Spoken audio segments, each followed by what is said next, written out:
Hello and welcome to Time to Talk.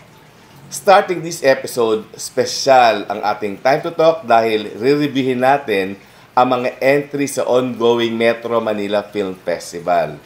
At sisimulan natin sa pelikulang Uninvited ni Vilma Santos at ni Aga Mulak. And syempre, si Nadine Lustre.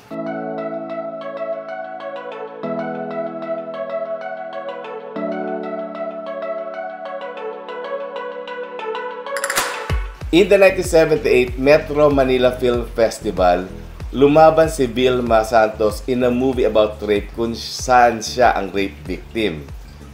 Ito yung Rubia Servios. Naalala nyo yung laban ng Rubia Servios versus Atchay ni Nora Honor? At ngayon sa 50th anniversary ng Film Fest, rape ulit ang tema ng kanyang entry na Uninvited. This time around, siya na ang nanay ng rape victim na si Gabby Padilla. The story must have been inspired by the sensational case na kinasangkutan ni Mayor Antonio Sanchez ng Calauan, Laguna. Ito yung mga noong 1990s. Early 1990s. Uninvited is basically about revenge. Ang paghihiganti ay naganap sa isang malaking birthday party to honor Aga Mulak na walang kasing samang tao sa pelikula. Napakasimple ng kwento ng Uninvited, but it works. At wala kahit isang dull moment sa buong sine. Napaka-creative ng pagka-direct ni Dan Villegas sa movie at magagaling ang kanyang mga artista dito.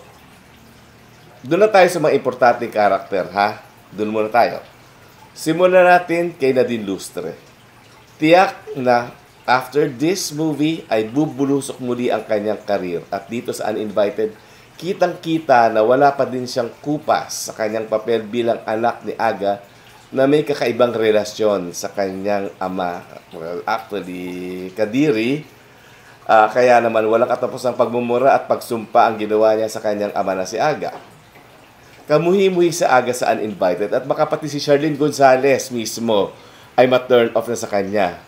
Ganon ka-effective ang aktor sa pelikula.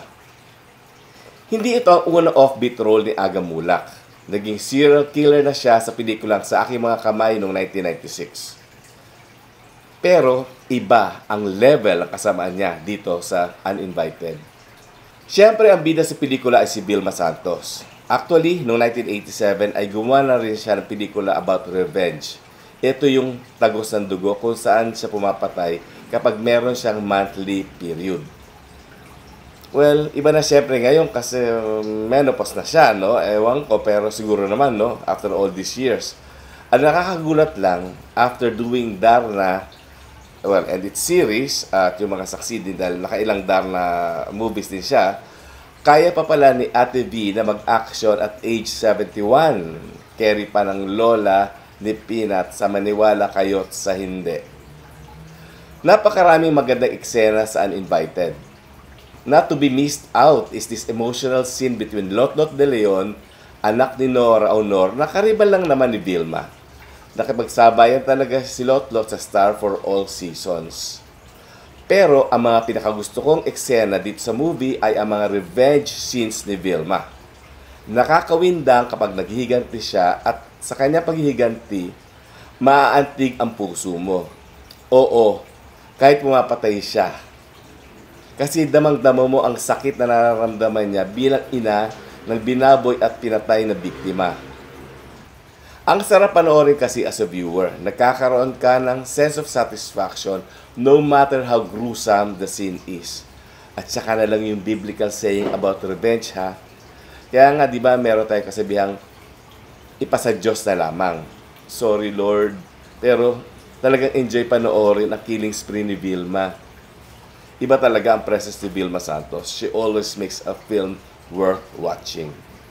Pagdating sa technical elements, superior lahat ng ito. Lalo na ang cinematography na may pagkasepia pa sa simula. Maayos din ang editing kaya ang bilis ang pacing. Walang nakakainip na parte. Pagdating naman sa production design, mukhang sosyalin talaga ang mga bisita sa party, pati na ang mga kasuotan nito. Pinagkagastusan talaga ang Uninvited. Special mention din si Mylene Dizon bilang asawa ni Aga Mulak. Well, lagi namang magaling si Mylene kahit saan. At syempre, maayos din ang pagkabalangkas ng script. Very inventive. Isa ang uninvited sa mga di dapat palampasin na entry sa ongoing festival. It is exciting, suspenseful, and well-crafted. Kahit hindi kalaliman ng kwento, very engrossing at hindi sayang ang bayad ninyo. Ang rating natin sa Uninvited on a scale of 1 to 5, 4.5 stars. O ano, agree ba kayo sa review natin ng Uninvited? Well, please, we'd like to hear from you. Please like and share and subscribe to our channel, PH Time. And we will be entertaining all your suggestions.